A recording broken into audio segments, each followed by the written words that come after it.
Bonjour Startup Vision, je m'appelle Augustin Wolf, je suis le cofondateur de Clack et de Coromap et je suis très heureux de vous retrouver dans cette vidéo pour vous parler des enjeux du coronavirus et de la réponse techno que nous avons créée. Bonjour Augustin, tu es le cofondateur de Clack, une plateforme collaborative qui aide les marques à trouver le bon prix pour leur go-to-market. Mais aujourd'hui, tu es là pour un autre projet que tes cofondateurs et toi avez mis en place en réponse à la crise sanitaire du coronavirus. Est-ce que tu peux nous parler de la naissance de Coromap? Ouais, tout à fait. Comme beaucoup d'entreprises, on a été directement impacté par l'épidémie, le confinement. Et on a décidé de réagir très vite en créant une plateforme, une note map, qui va extraire la sémantique des tweets sur un sujet précis. En l'occurrence, c'était sur le coronavirus. Et avec cette analyse, on réussit à trouver les émotions d'une population.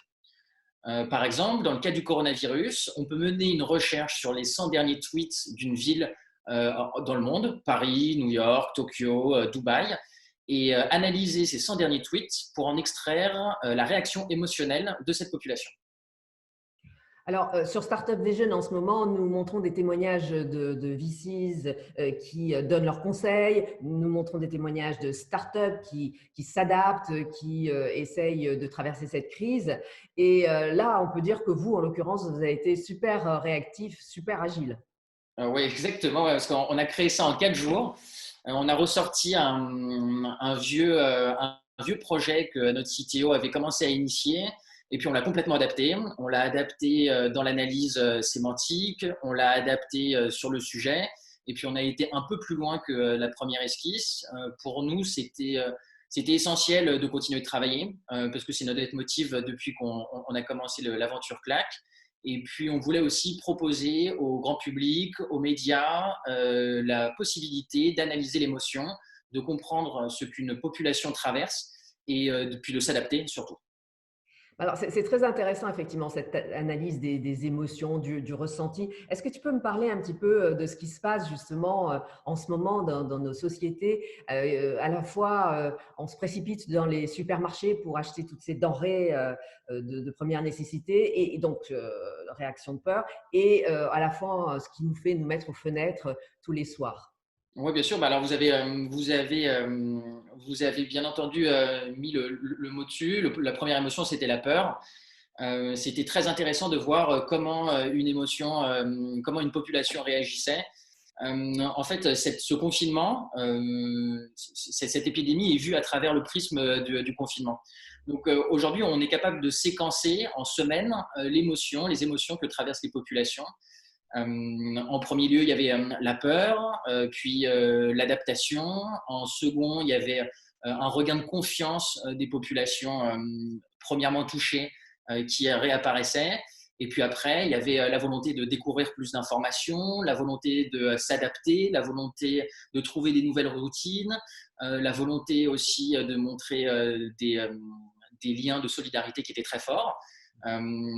Pour aller justement aux fenêtres à 20 h tous les soirs en France et puis dans les autres pays, c'est effectivement faire montre de solidarité. Aujourd'hui, on voit bien que certains métiers aujourd'hui sont vitales. C'est les métiers de la santé, mais c'est également les métiers de la grande distribution qui aujourd'hui assurent justement la possibilité d'aller acheter ces denrées.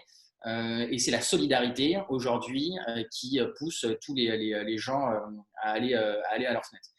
Au-delà de les voir aux fenêtres des immeubles, on les voit également beaucoup sur les réseaux sociaux où les messages de soutien fleurissent sur cette thématique.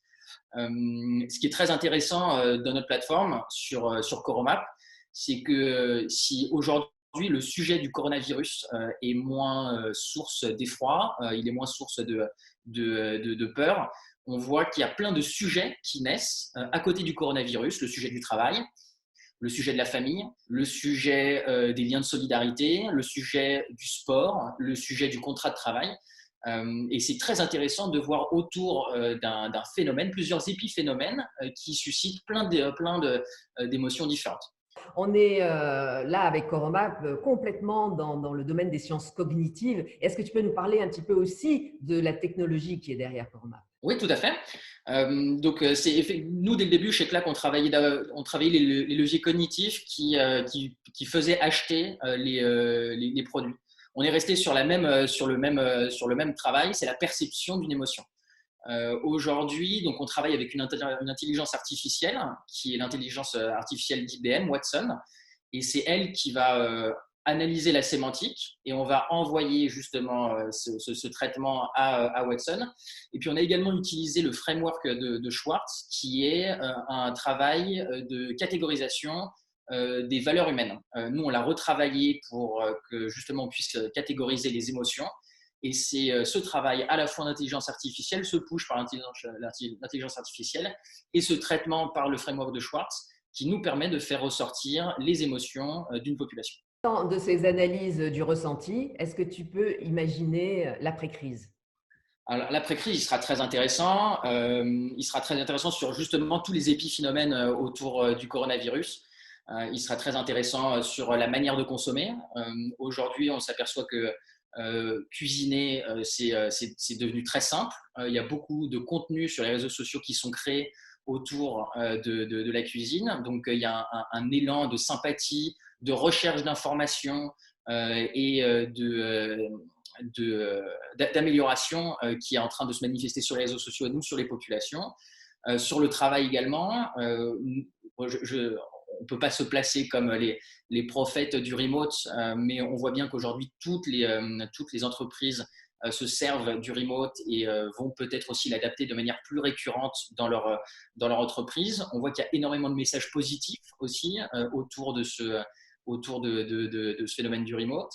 On sent que sur aussi la perception des métiers dits les métiers simplement de la grande distribution, les caissiers, les serveurs, les premières personnes en fait avec qui on a un contact dans des temps de crise. On sent qu'il y a également un regain de confiance, un regain d'affection qui est vraiment appréciable. Un autre côté aussi, c'est le volet politique, toujours en analysant un peu ce qu'on a récolté sur Coromap. On sent à la fois un regain d'optimisme pour le gouvernement et le pouvoir en place.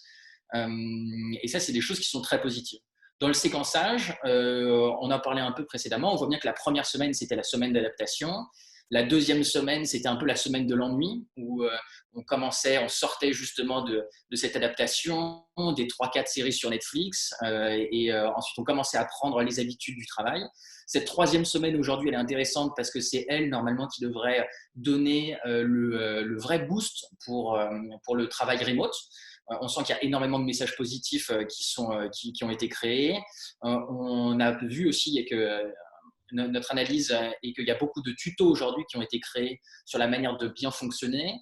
Ce qui est très marrant d'ailleurs dans ce volet du travail, c'est la répartition pour les parents de la gestion des enfants et la gestion du travail, où dès les premières semaines, il y avait deux, trois bonnes pratiques qui se mettaient en route. Et là, ce sont effectivement les bonnes. C'est le partage des enfants, 2 heures travail, 2 heures enfants. Donc, pour les semaines à venir, je pense que le travail remote va s'inscrire profondément dans les familles. Et je pense que tout le monde va être très, très content, en revanche, de sortir de cette période de confinement. Ça, c'est sûr, on en est sûr. Une intelligence artificielle pour le dire. Bon, ben, merci beaucoup, Augustin, pour tout cela. C'est très intéressant. Et puis, écoute, je te donne rendez-vous dans pas très longtemps, j'espère, pour parler de Clack. Et tu nous expliqueras ce qu'est cette autre plateforme que vous avez. Avec grand plaisir. Nous, Coromap, on va commencer à l'ouvrir pour le grand public, où le grand public pourra avoir un peu pourra faire des recherches en open source. Et en revanche, nous, on commence à tisser des liens avec des médias, avec des agences de publicité et avec des marques. Et si elles cherchent à avoir en interne ou en externe une analyse sur la réaction émotionnelle de leurs travaux ou de leur influence, on est évidemment à leur disposition. Et je serais très, très, très ravi de vous retrouver pour Clack, évidemment. Le message de ta startup est bien passé. Écoute, merci et à très bientôt, Augustin. Merci à vous.